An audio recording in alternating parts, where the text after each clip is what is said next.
मित्रों, महाभारत में कुछ ऐसे विचित्र रिश्ते और नाते मिलते हैं जिन्हें जानकर आप चौंक जाओगे। रामायण और महाभारत में भारत का प्राचीन इतिहास दर्ज है। महाभारत में रिश्ते और उनके द्वंद्व, जिसमें छल, ईर्ष्या, विश्वासघात और बदले की भावना का बाहुल्य है, लेकिन इसी में प्रेम, प्यार, अकेलापन और बलिदान भी है। तो आइए जानते हैं महाभारत के कुछ ऐसे विचित्र रिश्ते जिन पर शोध होना आवश्यक है। पहला, धृतराष्ट्र, पांडु और विदुर। गंगापुत्र भीष्म की प्रतिज्ञा के बाद शांतनु से सत्यवती को 2 पुत्र मिले।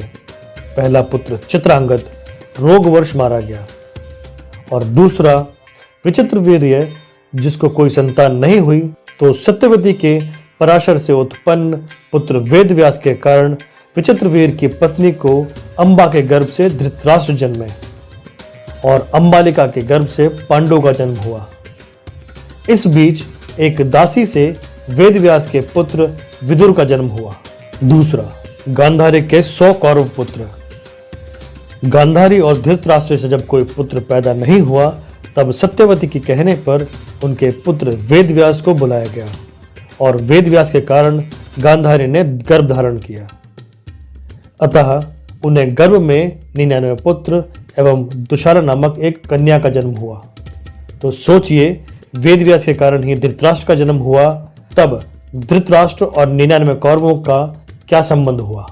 तीसरा, कृष्ण की बुआ कुंती, महाराज पांडु की पत्नी और 3 पांडवों की मां कुंती भगवान श्री कृष्ण की बुआ, अतः वासुदेव जी की बहन थी।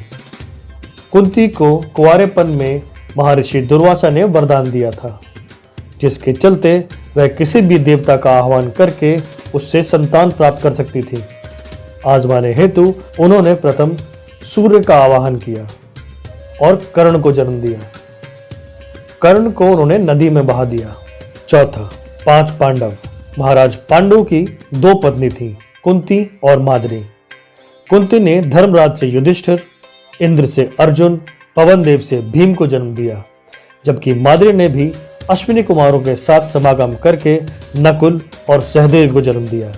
ऐसे में पांडु के पुत्र पांडु के कहां से हो गए? पांडु के पुत्र पांडु के नहीं थे। उसी प्रकार धृतराष्ट्र के पुत्र भी धृतराष्ट्र के पुत्र नहीं थे। धृतराष्ट्र का एक ही पुत्र था, जिसका नाम था युयुत्सु। पांचवा, द्रौपदी के 5 पति। द्रौपदी का अपने पतियों से रिश्ता भी अजीब था। महाभारत में द्रौपदी ही एकमात्र ऐसी स्त्री थी जिसने 5 पुरुषों को अपना पति बनाया और सभी से एक एक पुत्र उत्पन्न हुआ। छठा, श्री कृष्ण के जीजाजी अर्जुन। महाभारत में भगवान श्री कृष्ण के सखा थे अर्जुन, लेकिन अर्जुन ने जब श्री कृष्ण की बहन सुभद्रा से विवाह किया तो वो उनके जीजाजी बन गए। बलराम ने सुभद्रा का विवाह दुर्योधन से करना चाहा, लेकिन श्री कृष्ण ने अर्जुन और सुभद्रा का विवाह करा दिया, जबकि अर्जुन श्री कृष्ण की बुआ के बेटे थे। 7वां, श्री कृष्ण का संबंधी दुर्योधन। श्री कृष्ण की 8 पत्नियां थीं, जिनमें से एक का नाम था जामवंती। श्री कृष्ण और जामवंती का एक पुत्र था जिसका नाम था साम्ब। इस साम्ब ने दुर्योधन की पुत्री लक्ष्मणा से विवाह किया था। इस तरह दुर्योधन और श्री कृष्ण दोनों एक दूसरे के संबंधी थे। 8वां, वत्सला। अर्जुन पुत्र अभिमन्यु की पत्नी वत्सला दरअसल बलराम की बेटी थी। बलराम की बहन सुभद्रा अर्जुन की पत्नी थी। सुभद्रा और अर्जुन पुत्र अभिमन्यु ने बलराम की बेटी वत्सला से विवाह किया था। अभिमन्यु का एक विवाह महाराज विराट की पुत्री उत्तरा से भी हुआ था। अब सोचिए, सुभद्रा बलराम की क्या हो गई। 9वां, युयुत्सु। महाराज धृतराष्ट्र का एक बेटा युयुत्सु भी था। युयुत्सु एक वैश्य महिला का बेटा था। दरअसल महाराज धृतराष्ट्र के संबंध एक दासी के साथ भी थे, जिससे युयुत्सु पैदा हुआ। युयुत्सु ने अंतिम समय पर पाला बदलकर पांडवों का साथ दिया। 10वां, ईरावान की पत्नी बने श्री कृष्ण। अर्जुन के बेटे ईरावान ने अपने पिता की जीत के लिए खुद की बलि दी थी।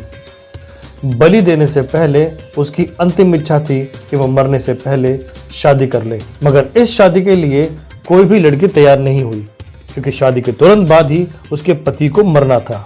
इस स्थिति में भगवान श्री कृष्ण ने मोहिनी का रूप धारण किया और इरावान से न केवल शादी की बल्कि एक पत्नी की तरह उसे विदा करते हुए रोए भी।